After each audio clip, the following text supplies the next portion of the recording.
हरे कृष्णा। तो श्रीमद् भागवत गीता अध्याय 2, आज हम श्लोक नंबर पढ़ेंगे 17वां। आप लोग मेरे पीछे पीछे गाइएगा। अविनाशी अविनाशी तु तत्विद्धि, अविनाशी तु तत्विद्धि, अविनाशी तु तद्विद्धि येन सर्वमिदं सर्वमिदं ततं, ततं येन सर्वमिदं ततं, येन सर्वमिदं ततम् अविनाशी तु तत्विद्धि, अविनाशी तु तद्विद्धि येन सर्वमिदं ततं, येन सर्वमिदं ततम् विनाशामव्ययस्यस्य, विनाशाय अव्ययस्यस्य, विनाशम् अव्ययस्यस्य, विनाशायव्ययस्य न कञ्चित् न कञ्चित् कर्तुमर्हति, कर्तुमर्हति न कञ्चित् कर्तुमर्हति। न कञ्चित् कर्तुमर्हति। अनुवाद और तात्पर्य शिला प्रभुपाद के द्वारा। शिला प्रभुपाद की जय। अनुवाद वर्ड टू वर्ड ट्रांसलेशन मेरे पीछे दोहराइएगा। अविनाशी अविनाशी नाश रहित, नाश रहित तू लेकिन तत् तत् उससे विद्धि जानो येन जिससे सर्वम संपूर्ण शरीर संपूर्ण शरीर इदम वह यह ततम परिव्याप्त परिव्याप्त विनाशम विनाशम नाश नाश अव्ययस्य अव्ययस्य अविनाशी अविनाशी का अस्य अस्य इस न कच्चित कच्चित् कोई भी नहीं कर्तुम करने के लिए अर्हति समर्थ है। समर्थ है।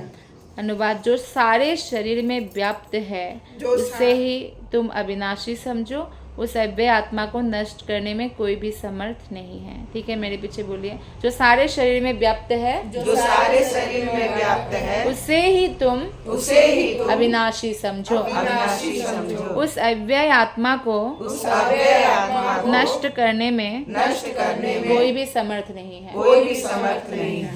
तो अगर हम लोग बस ये भी समझ जाए कि हम आत्मा है, तो ही हमारे हृदय से हर प्रकार का डर गायब हो जाएगा। हम मनुष्य शरीर में डर के जीते हैं। और पता है, भगवान ने भागवतम में कहा है, कपिल मुनि ने माता देवाहुति को, कि जो लोग अपना पराया भाव रखते हैं ना, वो सबसे ज़्यादा डरेगा। जब हम वैष्णव बन जाते हैं, कृष्ण के प्रेमी भक्त बन जाते हैं, तो हम ये जाति धर्म इन सब से ऊपर उठ जाते हैं। यहाँ तक कि मनुष्य, कुत्ता, बिल्ली इससे भी ऊपर उठ जाते हैं। तो हमें ऐसा प्रैक्टिस करना है कि समस्त जीवात्माओं में परमात्मा कृष्ण का निवास है। और जब हम किसी भी जीव को देखेंगे या उनसे डीलिंग करेंगे, बातें करेंगे, हमें ये ध्यान रखना चाहिए कि भगवान स्वयं उनके अंदर भी निवास कर रहे हैं। तो फिर व्यक्ति क्या किसी को कोई भी हिंसा कर सकता है? नहीं। क्या ईर्ष्या कर सकता है? हानि कोई भी पहुंचा सकता है? जब कृष्ण है सबके पास, तो सबके हृदय में, तो इस तरह से फिर ऐसे भक्त भगवान को प्रिय होते हैं। और जब अर्जुन इस मोह से मोहित हो गए कि मेरे अपने ही मेरे से युद्ध करने के लिए खड़े हैं, तो मैं क्यों लड़ूं? ठीक है, मैं राज करूं, वो राज करे, एक भी बात। ये भी एक महान ख्याल है। अपनी पत्नी को नग्न करने का जो प्रयत्न था, इतना बड़ा अपमान अर्जुन जैसे क्षत्रिय के लिए, फिर भी अर्जुन माफ़ करने के लिए रेडी थे। दुर्योधन 5 गांव देने के लिए रेडी नहीं था। कितना छोटा मन है उनका, बुद्धि है। तो लेकिन इसमें एक बात जो है कृष्ण को सिखाना था हम सभी के लिए, कि परिवार से भी बड़ा है, या अपने जो ये आपका अपनापन, उससे बड़ा होता है धर्म। धर्म मतलब हिंदू मुस्लिम सिख ईसाई नहीं। धर्म का मतलब है जो शास्त्रों के अनुसार सही है, जो समस्त जीवों को एक शिक्षा प्रदान करते हैं, अगर दुर्योधन जैसे जो अपने ही भाई को भीम को मारने के लिए विष दिया था, भाइयों को जलाने के लिए लाक्षागृह बनाया था, एक षड्यंत्रकारी, भले ही वो बहुत अच्छा पढ़ा लिखा हो, हाईली एजुकेटेड हो, बहुत सुंदर हो, बहुत वीर हो, वीर तो है वो, लेकिन क्या ऐसे व्यक्ति के हाथ में पूरे पृथ्वी का राज्य देना चाहिए? नहीं नहीं। या ऐसे व्यक्ति के हाथ में देना चाहिए जो युधिष्ठिर, जब सारे कौरव मारे गए थे ना, धृतराष्ट्र ने नहीं रोका तभी तो मारे गए उनके पुत्र। धृतराष्ट्र तो राजा थे, पहले मोनोपोली चलता था। धृतराष्ट्र बोलते बंद करो तुम लोग ये सब, क्या कर रहे हो द्रौपदी के साथ, बंद करना पड़ता। धृतराष्ट्र चाहे तो अपने पुत्र को कारागार में बंदी बना सकते थे। अगर उनकी जगह युधिष्ठिर होते तो ऐसा ही करते, अपना भाई ही क्यों ना हो, क्योंकि वो धर्म से चलते, धर्म परायण है, अधर्म को नहीं वो करते। अच्छा, जब कुंती महारानी के मुख से अचानक निकल गया, अच्छा ठीक है जो भी लाए हो 5 जन बांट लो, तो 5 ने विवाह कर लिया, क्योंकि युधिष्ठिर महाराज जो यमराज का ही अवतार है, जो धर्म अधर्म के हिसाब से लोगों को पनिश करते हैं, जो भगवान के महान भक्त है, महाभागवतों में से है। तो युधिष्ठिर महाराज ने कहा है कि मेरी मातृ कुंती महारानी जो कृष्ण के महान भक्त है, उनके मुख से कभी भी अधर्म का एक भी शब्द बचपन से देखा नहीं निकलते हुए। तो आज अगर कुंती महारानी के मुख से कुछ निकला है, ये भी भगवान कृष्ण का ही प्रेरणा होगा।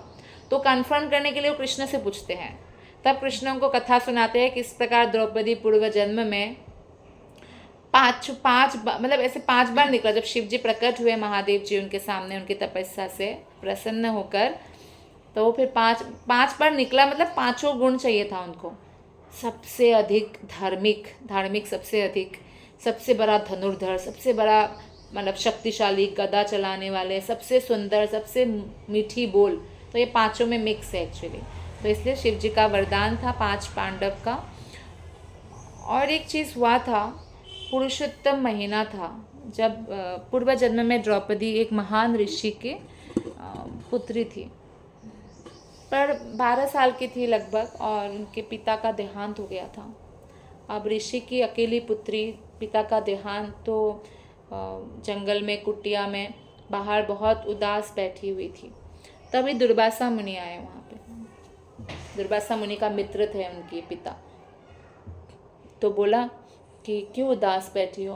तो द्रौपदी जो पूर्व जन्म में थी वो बोली कि पिता भी नहीं है तो पति होना चाहिए, तो ऐसा कोई योग्य पति मुझे चाहिए जो मेरा धर्म के मार्ग में मुझे अग्रसर कर सके। तो दुर्वासा मुनि ने कहा कि बहुत बढ़िया समय में आपने ये पूछा है, पुरुषोत्तम महीना चल रहा है। एक्चुअली पुरुषोत्तम महीने को मलमास भी बोलते हैं, आपको पता होगा।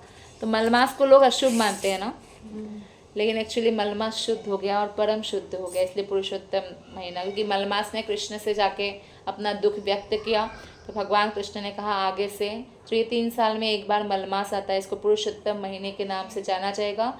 और यहाँ पे जो भी कोई थोड़ा सा भी पुण्य कर्म करेंगे वो लाख गुना बढ़ जाएगा। तो द्रौपदी को बोला पुरुषोत्तम महीना है, ये महीना का व्रत पालन करो, तुम्हारा अभिष्ट जो है पूर्ण हो जाएगा, इच्छा। तो द्रौपदी ने ये कह दिया, मलमास को मैं मलमास का व्रत पालन करूं? अच्छा, आप बोल रहे हो मलमास से मेरा कल्याण होगा। भला मलमास से क्या, कैसे कल्याण हो सकता है? इससे मैं कार्तिक महीना या वैशाख महीना या माघ महीने का नहीं पालन करूं व्रत, है ना। तो उन्होंने एक प्रकार से पुरुषोत्तम महीने के बारे में थोड़ा सा अनजाने में ही ऐसे बोल दिया, अपराध हो गया। और इसी अपराध के फलस्वरूप फिर वो जो कष्ट हुआ, मतलब वस्त्र हरण का अपमान हुआ, लेकिन फिर भी कृष्ण ने बचा लिया क्योंकि वो कृष्ण भक्त थी। तो कहने का तात्पर्य है कि लिंक्ड होता है हमारी बहुत सारी चीज़ें। तो हमें पुरुषोत्तम महीने की महत्व भी पता होना चाहिए, कार्तिक महीने की भी। तो ये सब, और भक्त के लिए एवरीडे इम्पॉर्टेंट है। हर दिन वो भगवान की सेवा करेंगे और हर दिन वो कृष्ण का नाम लेंगे। तो इसलिए अगर अर्जुन मोहित हो गए कि नहीं मेरे भाई ही तो है, ये लोग भी मेरा गुरु है, अब अधर्म के पक्ष में हुआ तो क्या हुआ, तो गुरु है तो फिर कोई बात नहीं। लेकिन भगवान कृष्ण ने कहा ये आपका पर्सनल वो नहीं चल रहा है। भगवान कोई किसी के पर्सनल के लिए ऐसे नहीं वो कर रहे, ये भगवान सबके कल्याण के लिए कर रहे हैं। युधिष्ठिर के सारे भाई कौरव लोग मारे गए, तो भी धृतराष्ट्र जिसने षड्यंत्र किया था उनको अपने घर में रखा, पिता की तरह रोज चरण पूजा करते थे गांधारी और धृतराष्ट्र का। गांधारी तो सदा ही अच्छी सलाह देती थी, वो बात अलग है, नहीं सुनते थे धृतराष्ट्र क्योंकि अंध हो चुके थे पुत्र मोह में। तो अर्जुन भी इस तरह से मोहित ना हो जाए तो कृष्ण ने उनको भागवत गीता सुनाया, और भागवत गीता में उन्होंने बताया, एक्चुअली भगवान कृष्ण बताते हैं कि आत्मा के लेवल पर हमारा कोई अपना पराया नहीं, हम सब अपना है, हम सब कृष्ण का है, एक ही प्लेटफॉर्म में है ना। तो इसमें फिर क्या होता है, फिर भगवान कहते हैं कि ये जो आत्मा है ना, ये आत्मा ही अविनाशी है, आत्मा और परमात्मा अविनाशी है। शरीर नाशवान है, शरीर बूढ़ा होगा, शरीर बीमार होगा, शरीर छोड़ना पड़ेगा। हम 100 साल के बाद चाहकर भी इस शरीर में नहीं रह सकते। अगर आप ज़बरदस्ती रह भी सकते हो, लेकिन बीमारी, बुढ़ापा बहुत तकलीफ देगा, कान से नहीं सुनाई देगा, जीभ से खा भी लेंगे तो पेट हजम नहीं कर पाएगा, कॉन्स्टिपेशन हो जाएगा, और भी बहुत प्रकार की बीमारियाँ आएगी, किडनी, लीवर, पता नहीं क्या। ये तो बहाना है मृत्यु के लिए। तो इसीलिए भगवान चाहते हैं कि हम आत्मा के जो ये साइंस है इसको समझें। कोई भी यूनिवर्सिटी में, कोई भी स्कूल में, कोई भी आत्मा का विज्ञान हमें नहीं पढ़ाया गया, लेकिन देखिए भगवत गीता में पढ़ाया गया। और यहाँ पे तात्पर्य थोड़ा सा हम पढ़ेंगे। इस श्लोक में संपूर्ण शरीर में व्याप्त आत्मा की प्रकृति का अधिक स्पष्ट वर्णन हुआ है। प्रत्येक व्यक्ति को शरीर में किसी अंश में पूरे भाग में सुख का दुख अनुभव होता है, लेकिन सुख दुख हम कैसे पता? मच्छर ने काटा, चेतना है पूरे शरीर में। मच्छर ने पैर में काटा, हमारे दिमाग में पता चल जाता है, क्योंकि हमारे पूरे शरीर में आत्मा के कारण चेतना व्याप्त है, चेतना परिलक्षित होते हैं। अब आत्मा का साइज क्या है?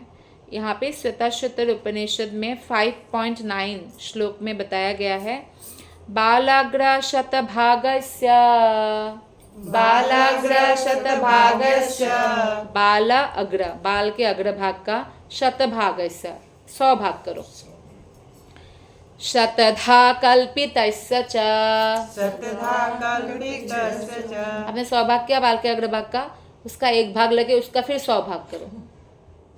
ठीक है, ठीक है। भागो जीव स विज्ञेयः, भागो जीव स विज्ञेयः, स चानन्त्याय कल्पते, स चानन्याय कल्पते। 100 आपने क्या किया? बालों के अग्रभाग को 100 भाग किया, फिर उनमें से हर भाग को 100 भाग किया, तो कितना भाग हुआ? 10। हाँ, 10,000 हो गया। तो 10,000 मतलब बाल का अग्रभाग कितना छोटा है, दिखता है कम है, उसको 10,000 कर सकते हो आप?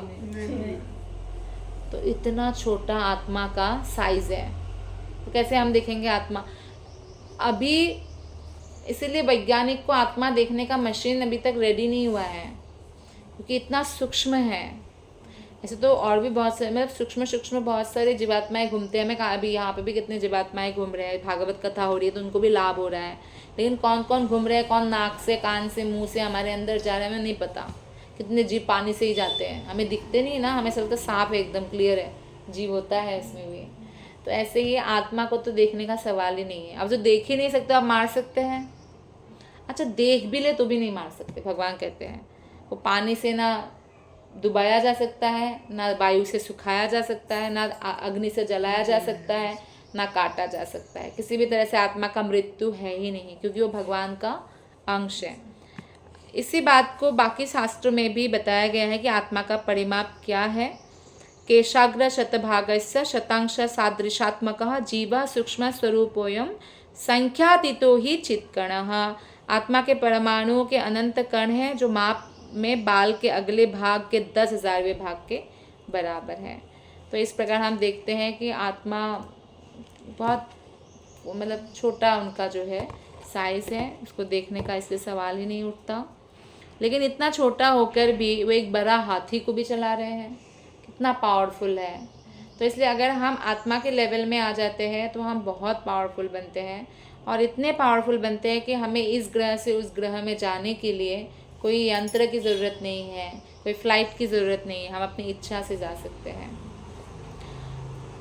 मुंडक उपनिषद में भी बताया गया, श्लोक की जगह मैं अनुवाद पढ़ रही हूँ। आत्मा आकार में अणुतुल्य है, जिसे पूर्ण बुद्धि के द्वारा जाना जा सकता है। पूर्ण बुद्धि मतलब ऐसा बुद्धि जो आध्यात्मिक दिशा में है, उसको पूर्ण बुद्धि कहते हैं। यह अणुआत्मा 5 प्रकार के प्राणों में तैर रहा है। हमारे यहाँ क्या है, प्राण है, अपान है। जैसे अपान वायु, अपान नीचे की तरफ वायु ले जाते हैं, जैसे आपके पेट में गैस हो गया या पेट अतिरिक्त गैस को निकाल, अपान वायु। और प्राण वायु भी है ना। व्यान है, समान है, उदान है। तो ये अलग अलग प्रकार के वायु का अपना अपना काम है। भगवान से बड़ा वैज्ञानिक साइंटिस्ट कोई नहीं है। कितना प्रकार का वायु भर दिया, कितना एक एक नस भर दिया और सब कुछ एकदम सेट कर दिया, कैसे क्या होगा, कैसे क्या नहीं होगा। तो भगवान इसलिए सबसे बड़ा साइंटिस्ट है, सबसे बड़े राजा है, सबसे शक्तिमान है। तो अणु आत्मा का प्रभाव पूरे शरीर में व्याप्त हो सकता है। तो मुंडक उपनिषद के अनुसार ये अणु आत्मा प्रत्येक जीव के हृदय में स्थित है। अच्छा, आत्मा कहाँ है? हृदय में है। हम सबके हृदय में है, हार्ट में। अच्छा, अणु आत्मा है तो अच्छा ठीक है, परमात्मा कहाँ है? वो भी हृदय में है। इसलिए तो हृदय बहुत पंपिंग करते हैं, पूरे बॉडी में ब्लड पहुंचाते हैं। और हमें पता चलता है, जैसे हम बोलते हैं ना, हृदय से सोचो। हमेशा हृदय से सोचो मतलब शास्त्र से सोचो। हृदय से सोचना मतलब बहुत लोग सोचते हैं मन से सोचो, मन क्या मांग रहे हैं वो दे दो। मन अलग है। हम अगर हृदय से सोचना चाहते हैं तो एक्चुअली परमात्मा के हिसाब से हमें अपना जीवन जीना चाहिए। तो इस प्रकार यहाँ पे बताते हैं कि हृदय में आत्मा है और जो लाल रक्तकण फेफड़ों से ऑक्सीजन ले जाते हुए आत्मा से ही शक्ति प्राप्त करते हैं। अतः जब आत्मा इस स्थान से निकल जाता है तो हार्ट स्टॉप हो जाता है, फिर धड़कन नहीं सुनाई देता है। औषधि विज्ञान लाल रक्तकणों की महत्ता को स्वीकार तो करता है, लेकिन निश्चित नहीं कर पाता है कि एक छोटा सा हमारा हाथ का मुट्ठी जितना बराबर हमारा हृदय होता है, कितना काम करते पूरे शरीर में रक्त पहुंचाना, तो इस तरह से जो भी हो, औषधि विज्ञान ये स्वीकार करता है कि शरीर के सारी शक्ति उद्गम स्थल क्या है? हृदय है। और आप देखिए भगवान की ना अनंत शक्ति है, और अनंत शक्तियों में से सारी शक्ति का जो उत्स है, केंद्र बिंदु है, एक्चुअली राधा रानी है। और राधा रानी भी कृष्ण से ही है, कृष्ण से ही आए हैं। राधा जो कृष्ण से ही प्रकट हुए हैं।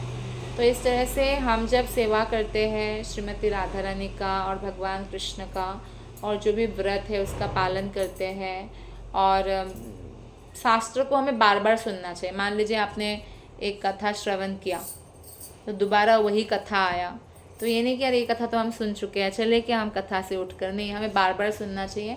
बार बार सुनने से क्या होता है, हमारा प्यूरिफिकेशन होता है और हम भक्ति में प्रगति करते हैं। बार बार पढ़ना भी चाहिए। अपने गीता में एक बार पढ़ा नहीं, 10 बार पढ़िए, 25 बार पढ़िए, जीवन भर पढ़ते रहिए। बार बार पढ़ने से भी हमारा प्यूरिफिकेशन होता है। और बहुत सारी बातें ना जो हमारे दिमाग में नहीं जाता है उस समय, बार बार पढ़ने से वो हृदय में उतर जाता है, फिर हम उसको अनुभव कर सकते हैं। तो ये आज का श्लोका था, बाकी प्रश्न उत्तर लेंगे। Thank you very much. ग्रंथराज श्रीमद् भागवत गीता की जय, श्रील प्रभुपाद की जय, गुरु महाराज की जय। All glories to Guru Maharaj. Hare Krishna.